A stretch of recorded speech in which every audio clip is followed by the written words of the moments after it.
गांव में आए हम माया पीठ के गोद का कुछ आए खातिर बाजा वाले और आज में हो के माया पीठ के गोद के कुछ आए आओ और वही बिहंगा ते गांव के टूरी मन पानी दरिया में जाते नल में जाते कुआं में जाते ऐसा सब मत हो जाओ तो फिर बढ़िया सिरमा गुड़नी रख के गुड़नी ऊपर कभी रख के जाओ जाओ ना पानी में अब पानी घरे भर जाता मान से दिखाइए तेरा मन का बात है बताओ और सब महू भलो के खाओ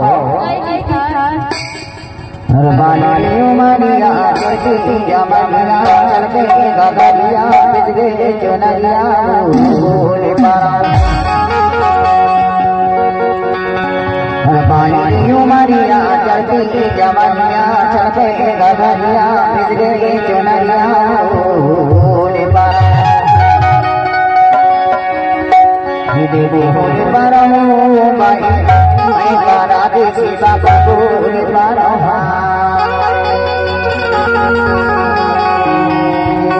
और कहना बात पे बताओ हर हर के ऊपर गुड़ने ऊपर गाजी गगन भीतर पानी बोल पारा देवी बोले पारे रे नाम से पारा रे से बाबू बोले पारे इसमें बोला बोलना है वो समझ गए मतलब नहीं समझे चल ठीक है कोनो दिन समझ जाने पर मैं मुलाकात हो जाऊंगा बोल बारो बारी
के बाद तबे तबे तोड़ा के खाओ